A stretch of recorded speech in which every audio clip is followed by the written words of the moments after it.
Bueno, buenas tardes y agradecer a la asociación la invitación para debatir este tema, que es cierto que estaba programado desde antes y es cierto que no es un mitin electoral. Lo que no sé si es cierto, si vamos a ser capaces de intentar con nuestras posiciones atraer pues bueno, a las personas o a las ideas hacia lo que pueda ser un plano de participación política. A nosotros que no oyen, ¿cómo se micro? Bueno, a ver si consigo que esta charla se complete, porque últimamente no tengo mucha suerte con lo que son la realización total de las charlas, así que bueno, voy a entrarle al tema. A nosotros se nos planteaba, o por correo se nos planteó una tríada de nombres, que era República, Autodeterminación e Independencia. Y en torno a ellos he construido la intervención que voy a trasladar hoy aquí, que evidentemente tiene mucho que ver con la posición que mantiene Alternativa con estos tres términos, y que también probablemente tenga que ver con el bagaje personal que uno pueda tener en la relación con estos tres términos. Para mí son tres términos o tres parámetros, tres vectores de actuación que de alguna manera tienen un pozo histórico potente, que en algunos momentos incluso ha podido parecer que pertenecieran a épocas ya pretéritas, pero que en cualquier caso la actualidad, también la política, no solo la económica, pues ha vuelto a situar en un plano de vigencia. No sé si merece mucho la pena explicar el porqué de la vigencia, pero bueno, yo creo que mientras exista un monarca, pues es evidente que la república puede ser una referencia, sobre todo en monarcas como el Borbón y sus extrañas aficiones. Mientras exista la negación de un pueblo o de una nación, mientras se conciba el Estado español como una realidad inmutable, solo mutable cuando los mercados lo piden a través de la modificación constitucional, pero siempre inmutable a las aspiraciones justas y legítimas de otras naciones todavía hoy insertas en el Estado español, tendrá vigencia el derecho a autodeterminación. Yo nunca he compartido la visión de una parte de la izquierda que determina que el derecho a autodeterminación solo se puede aplicar para procesos de descolonización, que fue así como fue conferido, y probablemente en alusión a los debates de los clásicos, es decir, al debate que pudo tener Rosa Luxemburgo con el propio Lenin, no con otra gente en torno al derecho a autodeterminación, pues se hacen fuertes en esas posiciones. Yo la respeto, pero no la comparto. Creo que el derecho a autodeterminación es un proceso o es un concepto dinámico, que es cierto que se piensa en un contexto histórico determinado que tiene que ver con los procesos de descolonización, pero que no es menos cierto que tiene plena vigencia para aquel pueblo que en un ejercicio de la concepción ciudadana de su sentimiento como nación quiera llevarlo hacia adelante. Y el otro término es el de la independencia. Yo creo que el contexto actual vuelve a situarnos también en esta reivindicación, que probablemente en Euskal Herria nunca ha dejado de estar vigente, con más vigencia si cabe. Es decir, a los análisis o a las lecturas favorables a la independencia desde una óptica emocional, identitaria, de tradición política, pues sin duda se pueden unir ahora, y de hecho se están uniendo tradiciones políticas que quizás no situaban en la centralidad el hecho de tener un Estado propio, de tener una nación propia, un Estado soberano, para que se me entienda mejor, sino que entienden que en este contexto, en esta realidad de dominación de los mercados, en este contexto de dominación de realidades supranacionales no elegidas democráticamente por nadie, no, de hecho no elegidas prácticamente por nadie, como son los poderes financieros, puede ser una herramienta más eficaz para la defensa de las clases trabajadoras, la de la emancipación nacional, la del proceso de liberación nacional hasta sus últimas consecuencias, que el sometimiento a una realidad, la del Estado español, que si bien es cierto que evoluciona, alguien dirá que igual es mejor decir involuciona, pero vamos, que en cualquier caso no es estática, que es dinámica, pero que nada nos hace indicar que la correlación de fuerzas para quienes defendemos el derecho a autodeterminación y para quienes defendemos la existencia de Euskal Herria como nación vaya a ser más favorable dentro de la lógica de funcionamiento del propio Estado español y dentro de la lógica de fortalecimiento de unas estructuras que, como luego explicaré, en sí mismo no solo niegan la palabra Euskal Herria, sino que ejercen sobre la misma un determinado tipo de opresión. Sé que a alguna gente la palabra opresión nacional le suena fuerte, para mí no, y aclararé que en cualquier caso los niveles de opresión pueden ser diferentes. Hay opresiones muy sutiles pero absolutamente presentes y condicionantes de la vida de nuestros conciudadanos y conciudadanas en diferentes planos, en el de género y en otros, y hay opresiones evidentemente mucho más abruptas y viscerales en su presentación, pero ambas son opresiones porque impiden el desarrollo normal, lógico y libre de las voluntades, sean individuales o sean colectivas. Sí es importante, como decía, probablemente a estos tres términos, a república, autodeterminación e independencia, más allá de la lectura positiva que en mi caso puedo tener a esos términos yo creo que casi les hacen buenos sus antónimos. Es decir, si uno entiende que república es una determinada serie de cosas que tienen que ver más con la elección democrática del jefe de Estado, que tienen que ver con la ruptura con una herencia anacrónica de siglos anteriores, como es la existencia del derecho legítimo a mandar sobre otra gente en función de la posesión de un linaje, o como se decía antes, de sangre azul, pues entiende que si eso es una cosa y la monarquía es justo todo lo contrario, casi por eliminación uno se quedaría siempre con la monarquía. Como la autodeterminación y la negación de Euskal Herria, yo creo que hay un consenso cada vez más amplio que determinaría algo parecido. Es decir, si la negación de Euskal Herria se caracteriza porque nos niega lo que somos, nos niega realmente qué somos y nos niega nuestra capacidad para decidir cómo queremos equivocarnos y cómo pretendemos acertar, pues es evidente que la autodeterminación también es un concepto plenamente vigente. Y si frente a la independencia y la voluntad de iniciar un camino propio, lo que se contrapone es un sometimiento a dos regímenes en absoluto democráticos, como fundamentalmente el del Estado español y el francés, uno con un carácter jacobino brutal y centralista, pero el otro camino, o que está explorando, aprovechando la crisis financiera, ese camino también de la recentralización y de la negación de derechos, y que además exhibe caracteres brutales en el respeto a los derechos humanos, es decir, la política de venganza y punitiva con los presos, etcétera, etcétera. Yo creo que también el antónimo de la independencia luego no se presenta ni como una locura ni como algo indeseable para los ciudadanos y ciudadanas de Euskal Herria. Sí cabe, en cualquier caso, matizar que en el actual contexto, y esto sirve tanto para los que defienden la necesidad de que Euskal Herria sea un Estado libre y soberano, como para los que pueden defender que mejor seguimos en el Estado español porque la acumulación de fuerzas allí puede ser más favorable o porque la clase obrera no conoce fronteras y demás. La realidad en la actualidad es que hay muchos estados independientes, pero apenas hay ninguno soberano. Por eso, en las coaliciones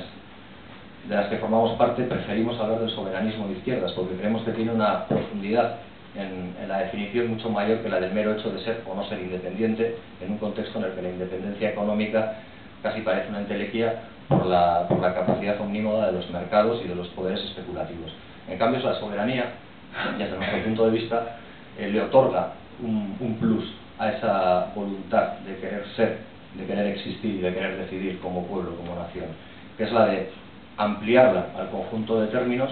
o al conjunto de realidades de la sociedad, y es la de intentar decidir que detrás de la soberanía se esconde la voluntad real de decidir siempre y en todo momento por nosotros y nosotras mismas, con el riesgo de equivocarnos, probablemente muchas veces, pero también con la facultad de acertar y no ver como un oxímoron, como un imposible, la posibilidad de que algún día podamos decidir. Nosotros hagamos este planteamiento desde una apuesta muy clara por algo que llamamos, y espero que no suene muy marciano, el socialismo multidimensional. Es decir, corrientes de la izquierda hay muchas, tradiciones desde la izquierda hay muchas,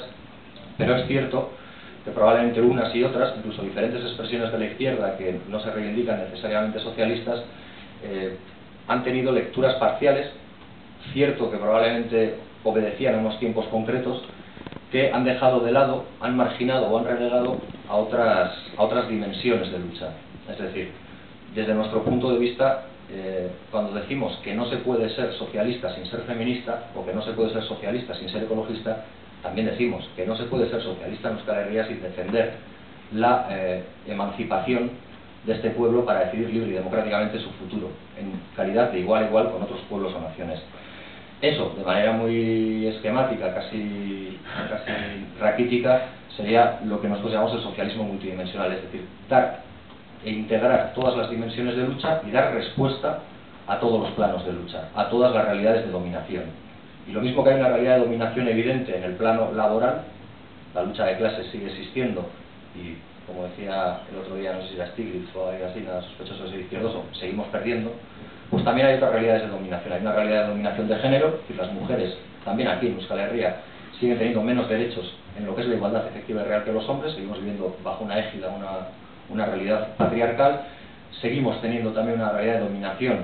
de lo económico frente a lo político, y así podríamos seguir enumerando diferentes planos. Hay una dominación también en el término cultural y hay una dominación también bastante evidente en lo que tiene que ver con los contravalores, o lo que desde la izquierda tenemos los contravalores, que serían el racismo, el fascismo o otra serie de realidades. Yo creo que A mí me interesa fundamentalmente aquella parte de la izquierda, y es con la que siempre me he identificado, si estuviera en una organización política en la que coincidí con Miquel, o en otras, como en la actualidad, con una realidad que además no es nuestra y que arranca probablemente de la izquierda, que tiene que ver con las últimas fases de la dictadura franquista y que tiene que ver también con las primeras fases de la transición democrática. Es posible aunar la construcción nacional y social de Euskal Herria. Así como se construye país, se construye sociedad. Es decir, en función de la arquitectura de país que tú pongas en pie, estás promoviendo un determinado modelo social. Y en función del modelo social que tú desarrolles, implementes en la igualdad en las luchas, estás construyendo un determinado país. Por tanto, para mí no esconde ni ningún grado de prevalencia, ni ningún grado de prioridad una lucha sobre la otra. Yo creo que un proyecto de izquierdas en Euskal Herria debe responder con igual intensidad a la construcción nacional que a la construcción social. No se trata de relegar planos, porque en esa lógica de lo que se tiene que priorizar o lo que no se tiene que priorizar estaríamos entrando en algo que explicaba antes, que no es algo que compartamos, que es el relegar luchas o dimensiones en función de realidades que se pueden percibir como certeras o menos certeras. Hay otra lectura crítica que se suele hacer a las posiciones en favor de la autodeterminación, del soberanismo, del independentismo, que tienen que ver con una especie de imputación a quienes defendemos estos planteamientos, pues de tener una especie de, bueno, de ir contra el tiempo y contra corriente, me se me está acabando a mí también el tiempo, de ir contra, sí, bueno, pues de ir contra el tiempo, de ir contra la realidad actual que nos toca en el siglo XXI, donde las fronteras no existen, donde levantar otro Estado-nación, que además es una estructura fallida, pues no tiene mucho sentido. Claro, siempre se dice eso desde gente que tiene ya una estructura de Estado-nación, que fallida o no, quiere preservar, que si acaso quiere pintar, quiere encalar, quiere cambiar las puertas o las ventanas, pero que no quiere que cambie lo fundamental. Entonces, bueno, ya veremos. Es decir, ya veremos si somos capaces de levantar una arquitectura y una realidad que supere desde la izquierda el concepto tradicional del Estado-nación. Pero en cualquier caso no se nos puede negar el derecho a querer hacerlo en virtud de lo viejo que sea ese modelo o no lo sea. Y además es que creo que tampoco es cierto. Es decir, plantear que la izquierda siempre tiene que tener una dimensión global sería tanto como decir que experiencias como la del zapatismo no fueron útiles porque no fueron capaces de integrar a todas las realidades indígenas en lucha de México. Pues fue muy útil, fue un gran ejemplo y ha sido faro inspirador, no solo el comandante Marcos, sino todo el zapatismo, operando y actuando desde una realidad muy concreta, que era Chiapas. El ejemplo puede parecer que no es el más adecuado, pero es que yo creo que también se puede explicar de otras muchas maneras. Es decir, hay quien hablaba seguramente en los 60 y en los 70 con bastante entusiasmo del fochismo guevarista y sobre la inteligencia o no de aplicar esta realidad de lucha frente a un enemigo, el capitalismo en ese momento en otra fase, no la expansión neoliberal, pero igualmente cruel y dura, pues de una manera más eficaz o menos eficaz. Bueno, trasladado al terreno de lo político y olvidando, por supuesto, el accionar armado, el fochismo como punto de ruptura con el capitalismo, es decir, la generación de espacios libres dentro de un contexto capitalista, no necesariamente va contra la izquierda, no necesariamente va contra la clase trabajadora de ningún lugar y no necesariamente va contra los intereses de los y las ciudadanas de Euskal Herria, por muy plural que sea la sociedad y por muy diversa que ésta pueda ser. Yo personalmente he intentado siempre, y no lo niego, es decir, uno es fruto de sus vivencias, de dónde nace, desde dónde se proyecta y desde dónde proyecta su propio internacionalismo. Es decir, un internacionalista no es una pátrida, un internacionalista nace en algún lado y a partir de ahí intenta cambiar el mundo para que cambie su país también, intenta cambiar su país para que cambie el mundo. Pero en cualquier caso, frente a ese análisis, yo siempre he intentado tener muy en cuenta, tener muy presente que mi defensa de un modelo nacional, y yo he podido y he defendido el modelo federal en otros momentos, tenía que ver con cómo interpretaba el grado de factibilidad de mejora de las condiciones de vida de la clase trabajadora del lugar del que me sentía. En este caso era la clase obrera vasca. Yo no voy a abrir un hilo de polémica con quien defienda el derecho a decidir o el derecho a autodeterminación, por mucho que considere que todavía es posible el modelo federal. Yo no lo creo. Yo creo que el Estado español no va a permitir jamás un federalismo basado en la unión libre y voluntaria de las partes. Puede permitir una transición, como dice Rubalcaba, del modelo autonómico a un modelo federal disfrazado, que en el fondo incluso dañe a quienes con mucha honestidad han defendido y siguen defendiendo el federalismo de libre adhesión o el federalismo basado en la unión libre y voluntaria de las partes, es decir, mediante ejercicio o posibilidad de ejercicio del derecho a autodeterminación. Pero mientras eso no pase, y mientras la correlación de fuerzas entre el PSOE y el PP, y yo ya sé que todo el mundo habla de la grecización del Estado español, pero no sé hasta qué punto, y en cualquier caso, como experiencias negativas uno ha tenido hace bien poquito con lo que es la ultraderecha, también se da cuenta que tanto como puede crecer la izquierda, puede crecer la ultraderecha en el Estado español, en términos potenciales y en términos electorales. Yo no tengo ninguna esperanza en que desde el Estado español se pueda abrir un proceso federal. No porque quien lo defienda no lo vaya a querer hacer, sino porque no va a tener la fuerza determinante para poder hacerlo. Y porque quien pueda apropiarse del término, que en este caso el Partido Socialista, tiene una lectura centralista y negadora de la realidad nacional de Euskal Herria todavía hoy. A diferencia de Cataluña, donde quizás hace algunos otros guiños. Decían, voy a citar a dos personas y voy finalizando. Una era el camarada Goierri, Jesús Larrañaga, después secretario general del Partido Comunista de Euskadi, que cuando un diputado, Calvo Sotelo creo que pudo ser, si me equivoco pido disculpas, decía que prefería una España roja antes que una España rota, él, que entonces era secretario general del Partido Comunista de Euskadi en el año 36, decía que ese señor no se entera, una España roja es una España rota. Y luego hay otra persona, que es Leñara Nordeñana, Argala, que decía que lo que nos une a los trabajadores del Estado español y francés no es pertenecer a una misma nación, que es pertenecer a una misma clase. Yo tengo un sentimiento de clase enorme con los trabajadores portugueses que han conseguido tumbar una parte de una reforma laboral, con los compañeros franceses o incluso con los griegos que se manifiestan en las calles, pero no lo tengo porque pertenezca a la misma nación, sino que porque pertenezco a la misma clase. Y decía que no es posible confiar, y ya finalizo, en esa reforma ad intra del Estado español, porque el Estado español es quien tiene la capacidad, mediante su impulso en las Cortes Generales, de abrir el marco autonómico hacia una realidad diferente. Nos topamos con dos realidades, que las señalaré siquiera como elementos a tener en cuenta. Una, que no hay pulsión en el Estado español, en los partidos mayoritarios, que obedezca a otra cosa que no sea la recentralización del poder, unas veces con Wert y la educación, otras veces con otros ministros o con Gallardón, y que no vaya a penalizar la disidencia y que no vaya a perseguir el derecho a manifestación y que no vaya a recortar las libertades, y cuando se recortan las libertades individuales también se recortan las libertades nacionales o colectivas, y cuando poca esperanza se puede arbitrar ahí, y porque en cualquier caso en contextos menos tensos como el actual en cuanto a la conflictividad social, tampoco hubo un comportamiento ejemplar por parte de las fuerzas políticas del Estado español para con los procesos de autogobierno o para con los procesos de ejercicio siquiera levemente efectivo de derecho a autodeterminación. Estoy pensando en la negativa al plan Ibarretxe siquiera ser debatido, estoy pensando en el peinado cepillado que Alfonso Guerra le dio al Estatut de Cataluña, y podríamos poner otros muchos ejemplos. Por eso creo, en este contexto de crisis sistémica, que defender el derecho a autodeterminación y defender el ejercicio efectivo del derecho a autodeterminación, es decir, defenderlo para ejercerlo, no solo es una opción, sino que, si se me permite, la osadía casi es una necesidad si queremos que perviva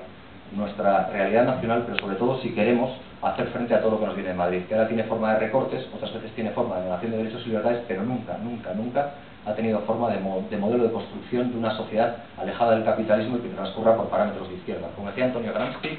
la búsqueda de las hegemonías sociales se construye, y desde luego nosotros colaboramos con aquellas formaciones políticas, y tiempo habrá para incorporar a más que quieran hacer del derecho a decidir un elemento de unión, un elemento de fuerza en el conjunto de Euskal Herria, para plantarnos delante de Madrid y decirle que no hay 2/3 de mayoría en el Congreso que impida que este pueblo, que sus ciudadanos y ciudadanas sean lo que les dé la real gana de ser.